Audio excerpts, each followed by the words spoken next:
우리가 영원히 복된 삶을 누릴 수 있도록 우리 하나님께서 예비해 놓으신 곳이 새하늘과 새 땅입니다. 그 새하늘과 새 땅의 가장 중요한 본질은 3절 벌써 21장 3절에 하나님이 사람들과 뭐 하신다? 함께 계신다. 헬라어에서는 메타라고 하는 전치사를 쓰고 있습니다. 메타라는 게 너랑 나랑 지금 공간적으로 함께 있다는 뜻이 아니라 하나님과 사람이 생명으로 연합되어 있는, 사랑으로 하나가 되어 있는 그런 상태가 함께 있다라고 말씀하고 있습니다. 예수님의 별명이 뜻이 뭐죠? 시작. 보라, 처녀가 잉태하여 아들을 낳을 것이요 그의 이름은 임마누엘이라 하리라 하셨으니 이를 번역한즉 하나님이 우리와 함께 계시다 함이라 할 때 이 함께가 헬라어로 뭘까요? 메타버스 무슨 많이 나오죠. 이 같은 헬라어 전치사를 쓰고 있습니다. 그러므로 지금 이것은 그냥 옆에 같이 있다는 뜻이 아니라 뭐죠? 하나님과 사람이 연합하여서 완전히 한 본질 속에서 삼위 하나님이 가지고 계시던 누리시던 그 영광의 기쁨을 사람도 함께 누리는 상태, 그것을 위하여 우리 하나님이 사람을 창조하셨거든요. 그래서 이처럼 우리가 인간이 존귀한 존재입니다. 그래서 여러분 우리가 요한복음 잠깐 찾아보시겠습니다. 적어놓고 요한복음 17장 23절 찾았습니까? 13절부터 있습니다. 13절 요한복음 17장 13절 시작. 지금 내가 아버지께로 가오니 내가 세상에서 이 말을 하옵는 것은 그들로 내 기쁨을 그들 안에 충만히 가지게 하려 함이라. 왜 요한복음 이렇게 많은 말씀을 하셨고 17장에 기도를 하셨는가? 이유는 하나님과의 삼위 하나님과의 누리시던 그 기쁨을 우리도 24절 읽겠습니다. 아버지여 내게 주신 자도 나 있는 곳에 나와 함께 뭘까요? 메타 함께 있어. 아버지께서 창세전부터 나를 사랑하심으로 나에게 주신 그 모든 영광을 보게 누리게. 야 여러분 이게 우리가 이 구원이란 어마어마한 사건입니다. 하나님께서 당신이 누리시던 그 신령한 영광의 복을 사람이 함께 누리게 하시려고 우리를 구원하셨던 것입니다. 그래서 자 마태복음 28장 20절 시작. 내가 너희의 영광 모든 것을 가르쳐 지키게 하라. 볼지어다 함께가 뭘까요? 메타 내가 세상 우리 예수님의 약속입니다. 여러분 세상은 여러분을 버릴 때가 옵니다. 여러분들이 오늘 내일 돌아가실 때 세상은 여러분을 버릴 겁니다. 부모도 버려요. 자식도 버릴 수 있습니다. 여러분 누구 의지할 수가 없습니다. 그런데 나를 세상 끝날까지 아니 영원히 나를 버리지 않을 분이 계셔요. 예사야 49장 15절 말씀에 여인이 어찌 거쳐먹는 자식을 잊겠으며 자기 태에서 난 아들을 긍휼히 여기지 않겠느냐. 그러나 그들은 혹시 잊을지라도 나는 너를 결코 잊지 아니할 것이다. 내가 너 이름을 내 손바닥에 신용주 하고 기억하고 세상 끝날까지 지금 저 안에 오셔서 나와 함께 계셔서 나와 영원토록 나를 지키시고 당신의 모든 복을 주시겠다. 이게 뭐예요? 성경의 약속이란 말이에요. 아멘. 하나님께서는 이 복을 언제 누리라고? 지금 이 땅 살면서 누리면서 그 영광의 복을 계속 누리는 자만이 끝까지 믿음을 지켜서 우리가 주님의 그 신앙의 목적을 이룰 수가 있고 그 자가 새하늘과 새 땅에 들어갈 수가 있다. 요한복음 14장 16절 내가 아버지께 구하겠으니 그가 또 다른 보혜사를 너희에게 주사 영원토록 함께 있게 하시니. 자 어떻게 우리가 주님과 함께 있죠? 그 비결이 예수님께 붙어있는 거고 그것이 바로 기도와 말씀으로 예수를 먹는 거고 오늘 깊이 나눌 말씀 예수를 바라보는 거예요. 다 똑같은 말이에요. 같은 말을 여러분들에게 이해하기 쉽도록 먹는 걸 좋아하시는 분은 먹는 것으로 표현했고 이런 식으로 여러 가지로 표현한 거예요. 한 가지로 예수 그리스도가 우리가 함께 생명으로 연합하는 이것이 우리의 신앙의 목표다. 자 오늘 본문은 천사가 어린 양의 아내 다른 말로 거룩한 성 새 예루살렘의 모습이 얼마나 아름답고 영광스러운지를 보여주는 장면입니다.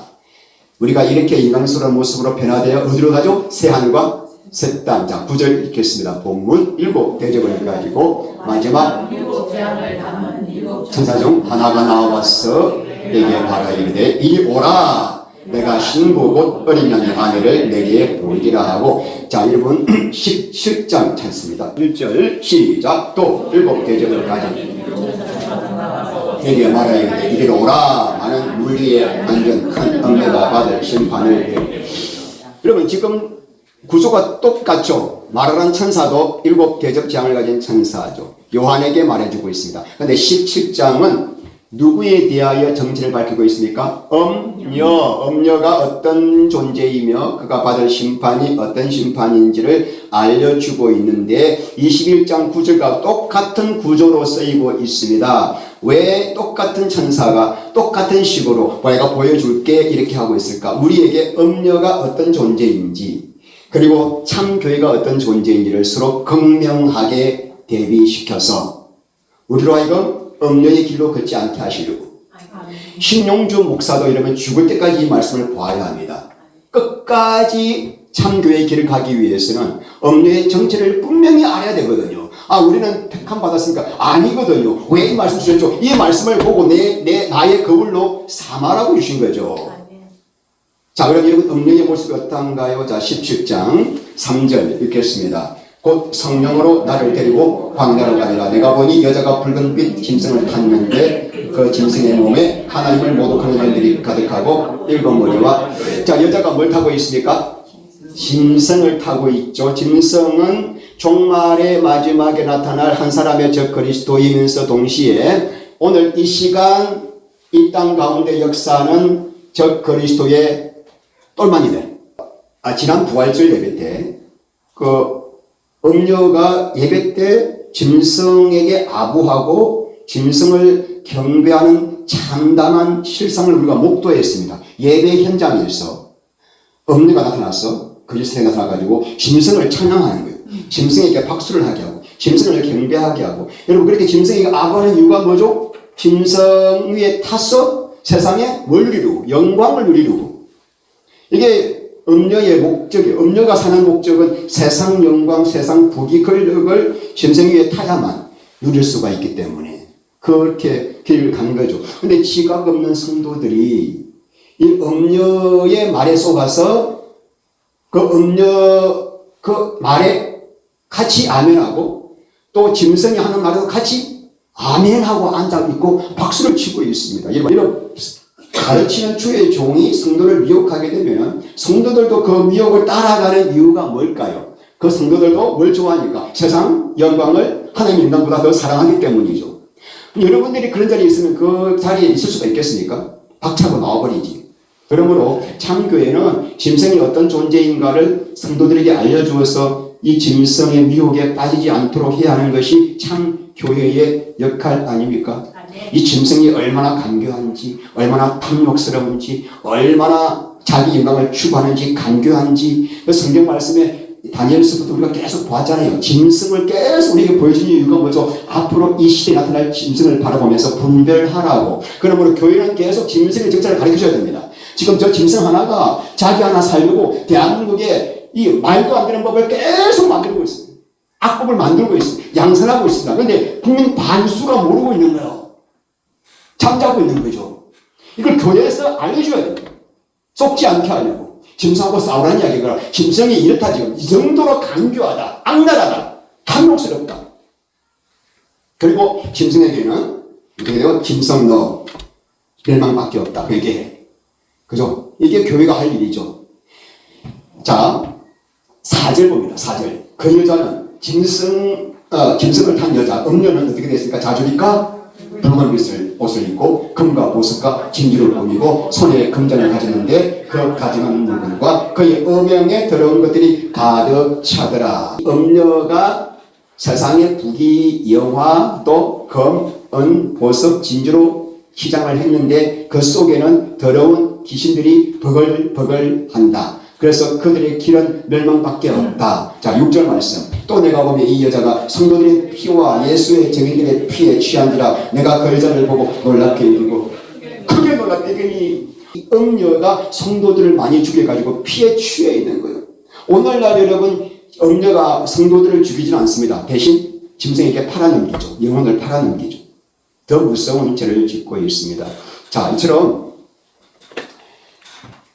17장에서 음녀의 모습을 보여주었는데 21장 9절에서는 신부의 모습을 보여주고 있습니다. 그래서 우리가 일단 이 음녀의 대표적인 모습만 우리가 간단히 우리가 정리한다면은 이 음녀는 정치, 권력과 세상의 영광을 타고 그것으로 자기의 삶에 뿌리를 내리고 있고 그리고 뭘로 치장하고 있습니까? 세상의 영광, 권력, 세상의 검은 보습으로 치장되어 있지만 그 속에는 더러운 귀신들이 버글거리고 그리고 멸망으로 갈 수밖에 없는 존재이다.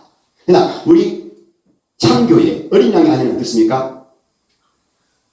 하나님의 임재를 갈망하는 사람들에게 임마누엘을 가장 사모하는 자들입니다. 그래서 우리는 세상의 검은 보석은 포기하더라도 그렇게 주님을 사모하는 우리의 심령이 보석처럼 아름답게 변화되는 거예요.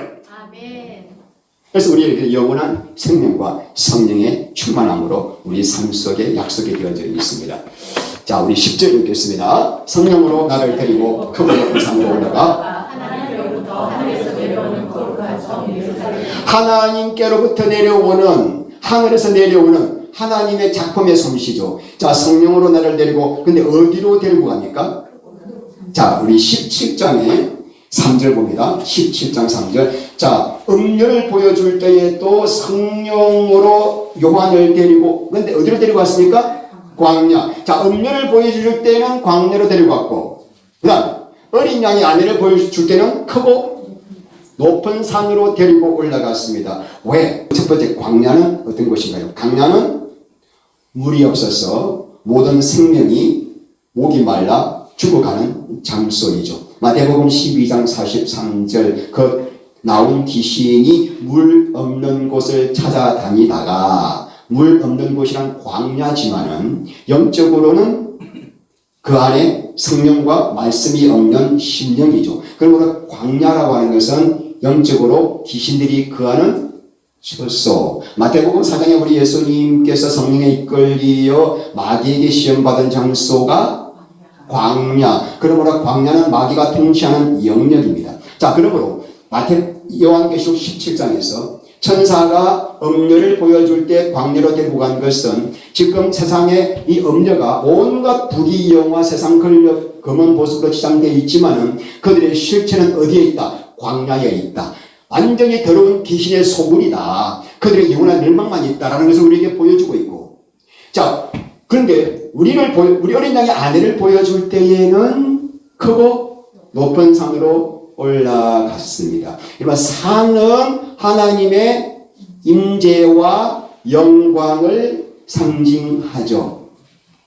모세가 신의 산에서 율법을 받았습니다. 우리 예수님의 산상수훈을 산에 올라가셔서 선포하셨습니다. 마태복음 17장에 우리 예수의 변화산에서 당신의 신성을 보여주셨습니다. 그리고 구약의 성전이 세워진 산이 시온산이. 그러니까 산은 뭐요? 성경에서 하나님의 임재와 영광을 상징한다. 왜 요한에게 어린 양의 아내의 모습을 보여줄 때 크고 높은 산으로 데리고 올라갔을까? 우리 성도들이 세상에서는 별 볼 일 없고 누구도 알아주지 않지만 주님만을 사모하며 이 좁은 길을 걸어가는 성도는 가장 영광스럽고 가장 복된 존재이다. 아멘. 이걸 분명히 우리에게 대조시키고 있는 거예요. 세상 영광, 세상의 부귀영화로 치장된 그들 속에는 귀신들이 버글거리고 사탄이 버글거리고 멸망으로 가지만 우리는 정말 이 땅에서 주님을 위하여 그러니까 내려놓고 주님만 소망하는 우리가 진짜 복된 자고 진짜 영광스러운 자다. 아멘. 그래서 어디로 요한을 데려갔습니까? 크고 높은 산으로. 좁은 길이지만 우리는 주님밖에 소망이 없어. 진짜 그렇습니까? 그 자가 진짜 복된 자입니다.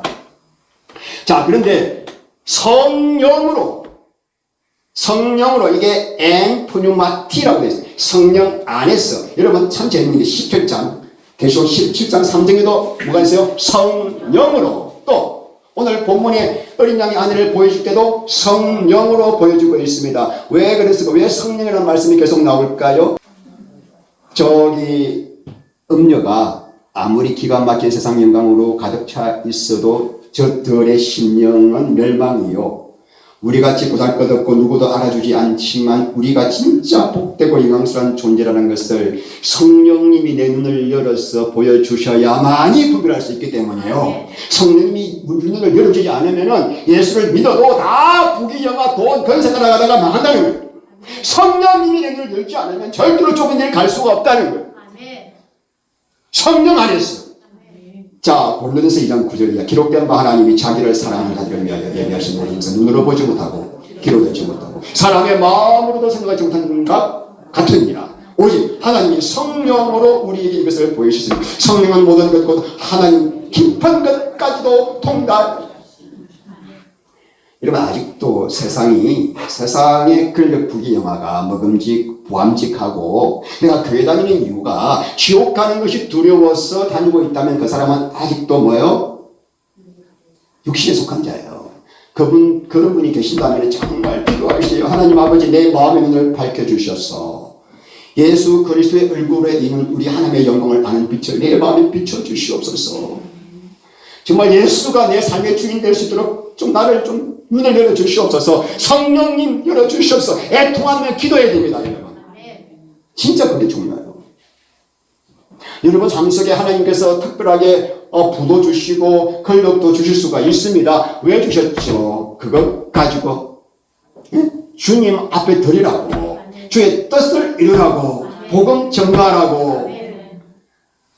이 첫 단추가 분명히 안 깨져 있으면요, 여러분 우리가 멸망길로 갈 수밖에 없습니다. 계속 우리에게 알려주고 있습니다. 자, 우리 11절 읽겠습니다. 하나님의 영광에 있어 그것의 빛이 지극히 귀한 모습 같고 벽옥과 소리같이. 자, 이게 누구의 모습? 거룩한 성 새 예루살렘 어린 양의 아내의 모습. 자, 이거 번역이 잘못됐습니다. 이게 원어를 번역하면 이렇게 되어 있습니다. 시작. 하나님의 영광을 가지고 있어요. 그 새 강체는 지극히 귀한 보석 같은데 수정처럼 맑게 빛나는. 자, 위에 우리나라 개혁성경에는 어떻게 되냐면은 우리 어린 양의 아내의 그 영광의 빛이 귀한 보석 같고 벽옥 같고 수정같이 맑다 이렇게 되어 있죠. 근데 오늘은 그게 아니라 우리 성도의 영광의 강체가 지극히 귀한 보석 같은데 수정처럼 맑게 빛나는 벽옥 같으라. 이해가시나요? 다르죠? 수정 같지 않고 수정처럼 맑게 빛나는 뭐 같다? 벽옥이다. 여러분 벽옥이 뭔지 아시나요? 이게 제스퍼. 이게 벽옥입니다. 벽옥이 여러분 이렇게 생긴 벽옥인데 벽옥이 투명하나요? 투명하지 않나요? 투명하지 않죠. 그러니까 지금 우리가 알고 있는 벽옥을 생각하면은 이게 이해가 안 가는 거죠. 자, 성경에서 말하는 고대의 벽옥, 야스프라고 되어 있는데 오늘은 그것은 어떻게 되어 있다? 수정같이 맑게 빛나는 벽옥이다 이 말이에요. 얘가 이렇게 생긴 거예요. 그러니까 이 벽옥을 생각하시면 안 되고 원어는 뭐죠? 벽옥인데 수정같이 맑게 빛나는 벽옥 같더라 이 말씀이죠. 그러니까 어린 양의 안의 특징은 뭐냐면은 하나님의 영광의 빛으로 충만한데 그 영광의 광채가 수정같이 빛을 투명하게 통과시키는 뭐 같다? 벽옥 같더라. 오늘 여기서 우리에게 주는 귀한 메시지가 있습니다. 그게 뭘까요? 잘 보세요. 성도란 내 스스로 빛을 만들어서 자가 발전해서 빛을 발사하는 존재가 아니라 예수님의 영광의 빛을 수정처럼 투명하게 통과시키는 존재. 이해가시나요? 빨리 알아듣으시네. 이게 중요한 부분인데 타락이란 뭐죠? 하나님의 빛을 받아서 그 빛을 통과시켜야 하는 존재가 스스로 빛을 만들려고 하나님부터 떠나가지고 내가 빛을 만들려고 하는 거예요. 그러면서 하나님의 빛이 차단되어 버리는 거예요. 이게 타락입니다. 통과되어야 할 인간이 내가 스스로 빛을 만들어야지 하면서 자아가 생기면서 하나님 빛이 딱 차단되어 버리고 그 대신에 내 안에 들어온 사탄의 빛이 나를 통하여 퍼져나가는 게 뭐요? 타락이라고 보였습니다. 그러니까 여러분, 우리 하나님을 떠난 사람이 도덕적으로 착하고 어렵고 거룩하게 살려고 노력하는 것 가상하죠. 여러분 자녀가 어릴 때부터 어머님 나 거룩하고 착하고 어렵게 살겠다고 말하면 되게 감동이 있죠. 그런데 중요한 것은 그렇게 하려고 노력하는 것이 뭐다? 세상 종교예요. 그게 바로 세상 사람들이 가는 길입니다. 내가 노력하고 헬스를 쓰고 결단해서 착하고 어렵고 거룩하게 살면은 그렇게 살면 살수록 내 의와 내 교만이 하늘을 찌르게 되고 그렇게 살지 못하는 사람들을 향하여 판단, 정죄가 나옵니다. 이사야 64장 6절에 우리의 의는 더러운 옷 같다. 우리 존재가 악의 덩어리이기 때문에 내가 이 악의 뿌리를 가진 인간이 아무리 세상에서 착하고 거룩하게 산다고 하더라도 하나님 보시기에는 더러운 걸레 같아서 하나도 인정을 하지 않겠다라는 것입니다. 여러분, 구원이란 뭡니까? 자기 스스로 빛을 발하여 자기가 영광 받으려고 하는 자, 그래서 하나님의 영광이 나 때문에 통과하지 못하게 하는 이 자를 십자가에 처리하여 나를 통하여 우리 하나님의 영광이 온전히 투명하게 비춰지는, 그래서 수정처럼 맑은 존재가 되는 게 뭐예요? 수동처럼 맑은 존재. 오늘 크리스탈리조. 이게 이제 원어인데, 크리스탈리조가 뭐냐면, 수동같이 맑은 존재. 그래서 나를 통하여 하나님의 영광이 온전히 드러나게 만드는 이것이 바로 뭐예요? 이게 구원이죠. 그러면은, 착하고 어렵게 사는 것은 내가 이런 존재가 되면은 저절로 열매를 맺게 되는 것입니다. 이해가시나요? 오늘 이 말씀의 의미를 아시겠습니까? 새하늘과 새 땅에 우리 하나님의 영광으로 충만한데 그것이 어떻게 된다? 수정처럼 맑은 벼곡 같더라. 새하늘과 새 땅의 영광이 그겁니다. 여러분, 구원이란 뭐냐? 이 나. 어떻게든 내가 좀 잘나고 거룩하게 살아보려고 하는 이 옛사람을 십자가에서 처리하고 나를 통하여 온전히 주님의 영광이 나를 통해 투명하게 나타나는 것. 이거 어떻게 해야 이렇게 되죠? 어떻게 해야 이 신용주가 얼마나 자아가 센데 이 고래신주 같은 신용주 자를 확 못 박아버리고 어떻게 해야 그냥 신용주를 통해서 주님의 영광이 확 드러날까? 여러분, 이게 어떻게 하면 됩니까? 그러면 죽어야지. 그래서 318조 시작. 우리가 다 수건을 벗어들고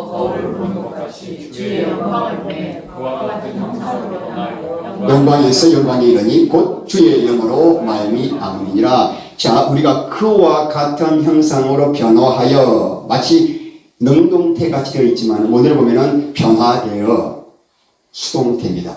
자, 우리가 어떻게 해야, 그가 누구죠? 주님의 영광의 모습으로 어떻게 해야 우리가 변화될 수 있는가? 그 비결이 뭐냐? 내가 오늘부터 그래도 내가 집사인데, 내가 장로인데, 목사인데 주님처럼 살아야지. 그렇게 해서 주님과 같이 살아보려고 혈세를 쓰고 노력하고 애쓰고 주의 길을 따라가려고 그냥 막 딴 데 보지 않고 그냥 따라가려고 애쓴다고 되는 것이 아니라 오늘 너무나 귀한 영적인 비밀을 말하고 있습니다. 그렇게 한다고 되는 게 아니야. 네가 노력한다고 되는 게 아니야. 노력하지 마. 한 가지만 해, 한 가지만. 어떻게? 거울을 보는 것 같이 주의 영광을 보면은 나와있죠. 거울, 지금도 번역이 잘못됐습니다. 거울을 아니라 원어는 거울로 보는 것 같이 주의 영광을 보면은 내가 주님의 형상으로 바뀐다. 근데 그 앞에 보면은 수건을 벗은 얼굴이죠. 자, 구약 성도들은 구약을 읽을 때 수건을 덮어쓰고 보았죠. 그래서 구약 성경의 예수님에 대한 모든 말씀을 알았지만 실제로 예수님이 오셨을 때 예수님을 알아보지 못한 이유는 얼굴에 수건을 덮어쓰고 보았기 때문이죠. 근데 우리는 이제 수건을 벗어버렸어요. 아, 구약 성경의 그 모든 말씀이 나를 위해 죽으신 예수님이시구나. 예수님은 당신 생명보다 나를 더 사랑하시는 분이구나. 나의 생명이요, 나의 신랑이요, 나의 전부요, 나의 구원주요. 이렇게 주님을 알고 보는 게 벌써 얼굴로 보는 거예요. 근데 어떻게 봐야 되는가? 거울로 보는 것 같이 봄에, 이거 조심해야 돼요. 이게 진짜 중요한 말씀이에요. 거울로 보는 것 같이 봄에. 잘 보십시오, 여러분. 거울은 어떤 대상을 비출 때 내가 저 대상을 닮아야지라고 노력하면서 비추는 것이 아니라 거울은 비추기만 하면은 거울에 상대의 형체가 나타나게 되고 빛을 반사시키죠.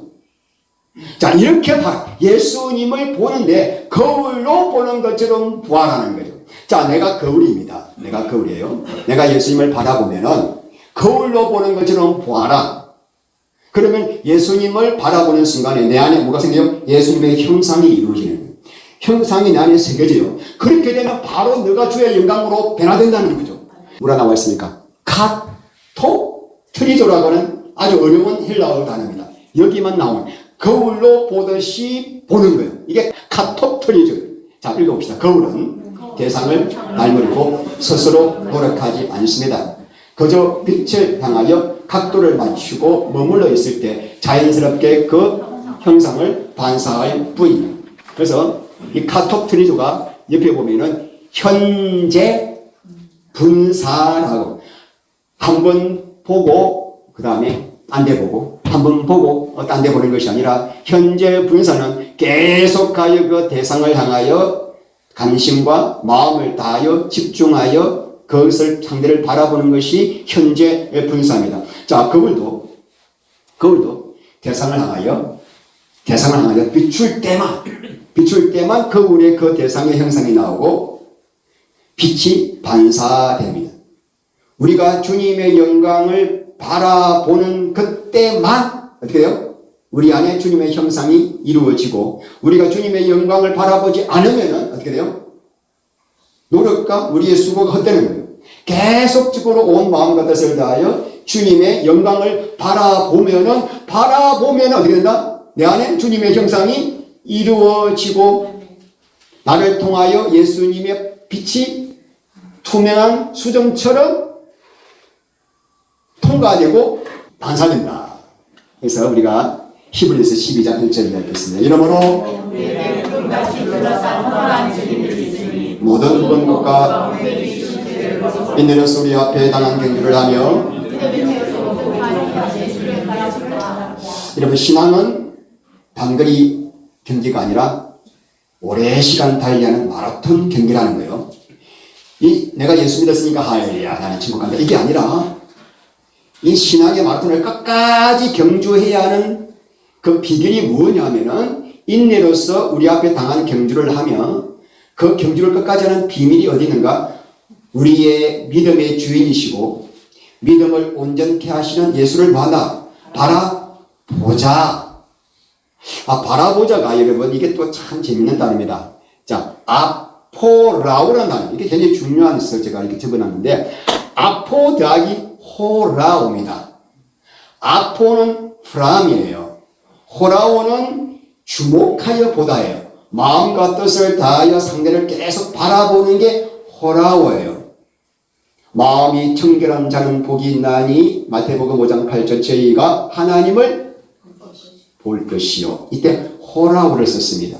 자, 그러므로 나를 미혹하는 계속 나로 하여금 세상 쪽으로 내 관심과 마음을 끌고 가는 것들로부터 내 마음을 주님께만 주면서 주님께 내 전심을 다하여 그분께 내 마음과 뜻을 집중하면서 바라보는 게 아포라고. 근데 이게 또 현재 분사예요. 그래서 헬라어를 안 할 수가 없어요. 이래야 여러분들이 한번 바라보자. 오늘 바라보시니까 다음 날은 지금 바라보고 드라마 보고 이게 아니고 이게 지금 우리 구원받은 성도에게 아주 경고하는 거예요. 너 관심이 어디 있느냐? 분명히 너 주소가 어디 있느냐? 끝없이 주님을 바라볼 때 그때 바라만 보면은 마음을 다하여 그분을 사랑하고 사모하는 거라 바라만 보면은 성령의 역사로 우리 안에 주님의 형상이 빚어지는 것 초자연적인 역사다. 너의 노력이 아니야. 우리는 그냥 주님을 사모하는 거야. 그러니까 지난주에는 제가 이 말씀을 주님께 붙어있는 것이라고 표현한 거죠. 이해가시죠? 똑같은 말씀이죠. 그래서 바라보자를 영어성에 보면 keep out 이렇게 한번 해보세요. 한번 영어 발음 해보세요. keep out eyes fixed. 야, 너 영어 성경이 분명하죠. 너 눈가를 딴 돌리지 말고 픽스를 딱 시켜라. 어디에? 온 예수님께 딴 데 눈 돌리지 마. 이 말이야. 우리는 바라보자가 뭐야? 우리도 그렇게 해야 돼. 너 눈을 그냥 딴 데 그냥 쳐돌리지 말고 그렇게 해버려야 우리가 분명히 이 내용을 좀 알 수가 있습니다. 그렇게 되면은 그와 같은 형상으로 변화하는데 놀라운 거예요. 비밀이 놀라운 거예요. 우리의 노력과 율법을 이루려고 하는 착한 행동이 아니다. 예수님 사모하는 마음으로 바라봅니다. 그러면은 예수님의 형상으로 변화되어 처음에는 조그만 영광이지만 점점 큰 영광으로 이르는데 무엇으로 말미암아? 오직 성령 안에서 성령의 역사라고 하는 것입니다. 여러분 나다니엘 호소온의 큰 바위 얼굴 아시죠? 이 단편 소설인데 이 주인공 어니스트가 살고 있는 그 산골 마을에 사람의 얼굴 모습을 닮은 큰 바위가 있었습니다. 근데 그 마을의 전철 따라 삼천이 내려오는 이야기가 뭐냐면은 언젠가 이 마을에 이 얼굴을 닮은 선하고 위대한 사람이 나타날 것이다 라는 그런 전설이 있었습니다. 그래서 이 어니스트는 어떤 사람이 나타날까 하면서 늘 이 큰 바위 얼굴을 바라보면서 위대하고 선한 사람은 어떤 모습일까 늘 깊이 묵상을 했습니다. 자, 세월이 많이 흘러가지고 큰 바위 얼굴이라고 하는 사람들이 나타난 거예요. 어떤 사람은 돈을 많이 번 사람, 어떤 사람은 전쟁에서 승리한 장군, 어떤 사람은 정치적으로 성공한 사람들, 사람들이 막 환호합니다. 와, 드디어 나타났다. 그런데 이 어니스트가 보니까 아무래도 그 사람들 얼굴 속에, 삶 속에 위대함과 선하심이 없는 거예요.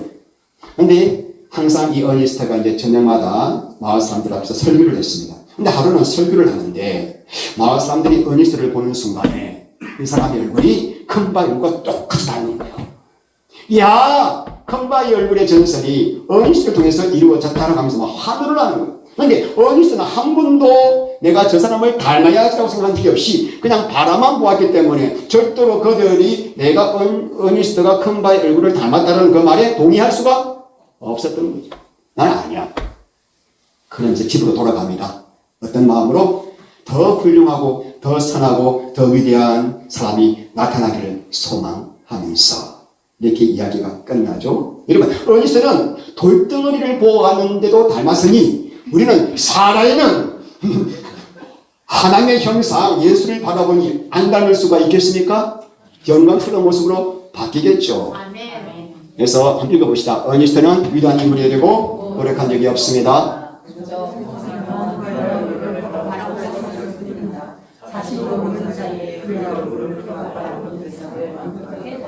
아멘. 그래서 영광에서 영광이 이르니 곧 성령의 역사로 말미암으니라.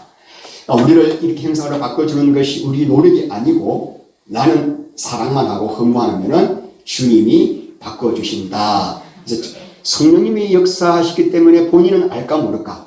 몰라요. 근데 누가 알아요? 옆에 사람이 알아요. 근데 옆에 사람은 아무리 봐도 저 사람이 변화된 것 같지 않은데 본인이 변화됐다 하는 거예요. 이건 또 문제죠. 나는 나보다 바뀌었어 이런데 안 바뀌었어. 왜요? 그때는 가짜죠. 그런데 나는 도저히 안 바뀌었어. 여전히 나는 악이 버글버글해. 근데 옆에 남편이 왜 당신 바뀌었어? 그건 진짜죠. 그죠? 출애굽기 34장 보면은 모세가 석계명 2돌판을 가지고 내려오는데 있었던 이야기입니다. 자, 말씀 볼까요? 모세는 얼굴 피부에 감지가 나나 깨닫지? 주님과 함께 40일 같이 금식기도 하다 보니까 그 영광의 빛을 받아버려가지고 빛나는데도 본인은 전혀 모르는 거예요. 근데 누가 알아요? 자, 아론과 모세 얼굴 피부에 감지가 나는 거고 그에게 가까이 오기를 두려워하니 누가 알아요? 이스라엘 백성들이 알고 두려워합니다. 여러분 말씀을 맺겠습니다. 자, 새하늘과 새 땅이 왜 영광스러운 곳인가? 성도들이 바뀌는데 수정처럼 맑은 벽옥처럼 바뀌기 때문에. 그래서 우리 하나님의 영광이 온전히 드러나게 되니까, 나를 통하여 통과되니까, 내가 나를 통하여 주님의 영광이 드러나는 만큼 나는 주님의 복을 받게 돼요.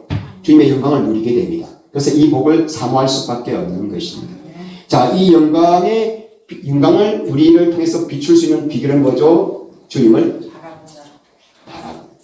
Keep your eyes fixed on Jesus.